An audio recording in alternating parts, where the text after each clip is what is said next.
Assalamualaikum warahmatullahi wabarakatuh. Untuk kuliah yang kedua dari pelajaran atau mata kuliah tentang bencana atau epidemi bencana dan dampaknya terhadap kesehatan, saya telah menjelaskan di acara kuliah pertama, kuliah yang dilaksanakan secara online dikarenakan kita sedang ada wabah corona yang dikenal dengan COVID-19. Nah, pada sore hari ini saudara, saya sudah kirimkan bahan-bahan yang saudara harus pelajari, di mana ada beberapa produk perundang-undangan yang harus dipelajari terkait dengan hal-hal yang harus dipegang teguh. Karena kalau tidak, saudara-saudara, dampaknya bukan hanya kesehatan, tetapi juga dampaknya terhadap penggunaan anggaran. Saudara-saudara, nanti kalau tidak, ini akan dituntut kalau penggunaan anggaran tidak jelas dasar hukumnya. Oleh sebab itu, di dalam penetapan sebuah daerah yang terkena dampak daripada wabah dan sejenisnya, itu ketika menggunakan anggaran, saudara-saudara harus paham dan harus ada dasar hukumnya. Sebagaimana contoh di salah satu provinsi yang menggunakan atau menetapkan sebagai daerah yang sudah statusnya terdampak daripada wabah corona ini, maka mau tidak mau harus menetapkan dulu keputusan di berbagai tingkatan sehingga orang yang akan menanggulangi pun tenang. Dan saudara-saudara, tampak atau terlihat di dalam SK tersebut adalah penetapan status suatu daerah dikarenakan bencana non alam. Dan memang sebagaimana saya sampaikan terdahulu, bahwasannya di dalam pelajaran atau perkuliahan tentang bencana, kita harus paham dan tahu apa yang dimaksud dengan bencana itu sendiri. Di dalam berbagai teori disebutkan bahwasannya bencana itu atau disaster adalah suatu kejadian yang disebabkan oleh alam atau karena ulah manusia yang terjadi secara tiba-tiba atau perlahan-lahan, sehingga menyebabkan hilangnya jiwa manusia, harta benda, dan kerusakan lingkungan. Dan kejadian ini terjadi di luar kemampuan masyarakat dengan segala sumber dayanya. Sebagaimana saya sampaikan pada kuliah yang pertama, di mana dinyatakan bahwa klasifikasi dari bencana itu ada pertama karena alam, juga karena ulah manusia. Nah, nature, disaster, and non-disaster, dan non-nature, alam, ya, atau man-made, karena ulah manusia. Di dalam ilmunya sebetulnya kejadian ini adalah klasifikasinya sebetulnya maksudnya karena alam sebetulnya, tetapi untuk penetapannya ini karena wabah, memang beberapa pemahaman menyatakan itu adalah wabah, bagian daripada penyakit akibat biologi. Dan bagaimana sebetulnya saudara-saudara, Bapak Ibu sekalian, adik-adik yang mungkin pada kesempatan menonton YouTube ini, saudara-saudara harus paham bahwasannya ketika terjadi bencana, ada beberapa tahapan yang sebenarnya sebagai konsep daripada manajemen bencana itu sendiri. Jadi pada prinsipnya kalau kita sudah tahu di negara tertentu terjadi wabah, kita harus siap-siap. Di dalam manajemen bencana itu ada dua hal yang perlu diperhatikan. yaitu ketika sebelum bencana. Dan yang kedua adalah setelah bencana. Ini ada 2 tahap upaya yang harus dilakukan, yaitu tahap pengurangan resiko sebelum bencana dan tahap pemulihan atau penanganan pasca bencana. Jadi sebelum dan sesudah. Seperti kuliah kemarin yang saya sampaikan di minggu yang lalu, ada 3 hal yang harus disiapkan ketika proses terjadinya bencana yang harus dilakukan sebelumnya. Ya, kita harus ada kesiapsiagaan, kemudian mitigasi dan pencegahan. Nah, itu yang harus dilakukan. Kemudian baru di pasca bencana ada kita tekankan di dalam tanggap darurat, pemulihan dan lalu pembangunan. Nah, ini mungkin kemarin kita perlu dipahami oleh saudara-saudara, oleh kita semua. Kenapa kok kita sekarang terjadi peningkatan kasus yang cukup banyak dan bahkan kematiannya. Nah, kematian yang cukup banyak sebetulnya kalau di dalam manajemen bencana itu sudah disiapkan, insya Allah akan sedikitnya tertanggulangi. Nah, bagaimana untuk kesiapsiagaan, kemudian pencegahan dan tanggap darurat itu sendiri. Jadi saudara-saudara, dalam kesiapsiagaan itu kita memang harus perencanaan siaga yang betul-betul direncanakan. Oh, ini di Wuhan sudah terjadi bencana begitu. Nah, kemudian bagaimana sih antisipasinya begitu?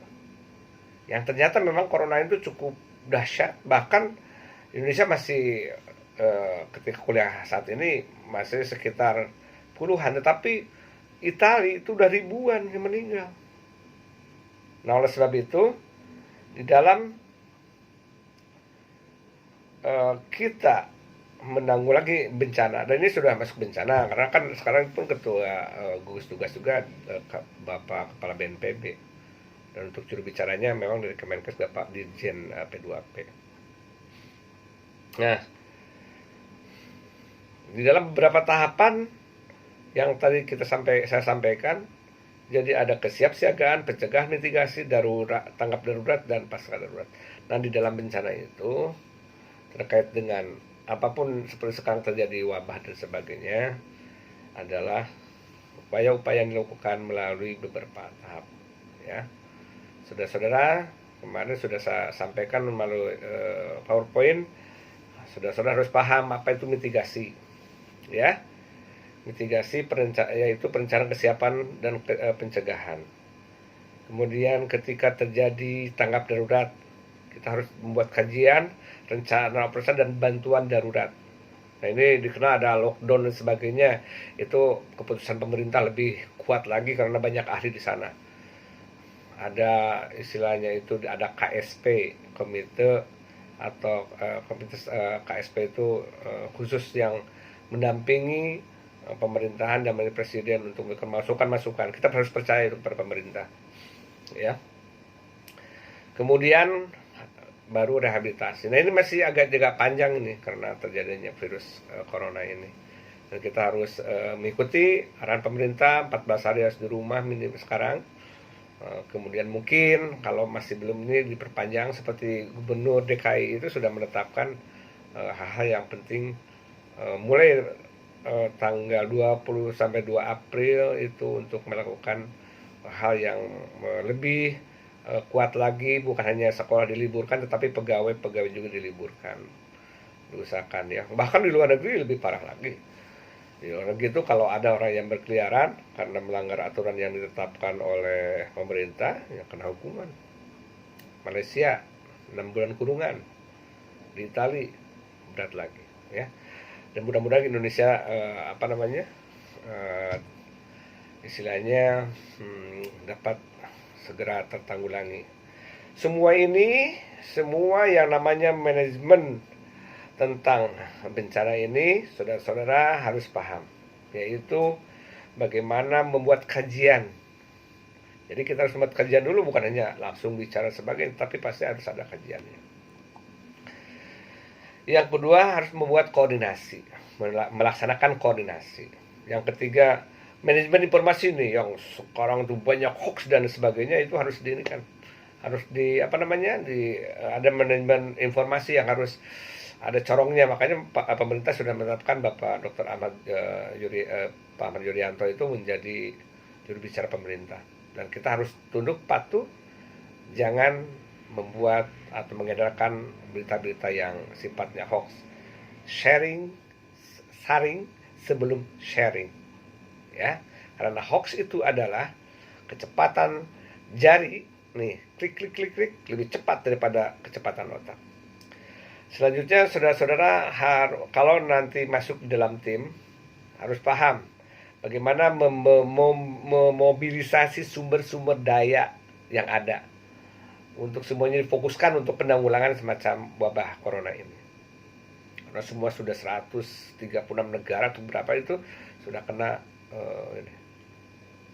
Kemudian keterkaitan, koordinasi, ya, koordinasi nasional dan internasional. Dan sekarang pemerintah sedang mengupayakan berbagai macam cara dan mendatangkan peralatan maupun bahan dari luar negeri. Dan memang Cina ya, karena sudah duluan terkena wabah, ya kita minta bantuan ke sana pun tidak ada masalah. Yang penting saudara-saudara paham, dan untuk masyarakat, untuk rakyat itu sendiri supaya langsung tertanggulangi. Jadi saudara-saudara, pada prinsipnya kalau kita ini lagi peras lagi ataupun kembangkan lagi, dalam siklus bencana itu ada 3 hal, ya. Pertama, bagaimana ketika sebelum bencana atau pra bencana. Kemudian yang kedua, saat bencana yang sekarang ini sedang ramai. Yang kemudian pasca bencana. Dan itu terbagi dari beberapa hal, yaitu tadi yang sudah sampaikan. Untuk pra bencana biasanya ada kesiapsiagaan, mitigasi, dan pencegahan.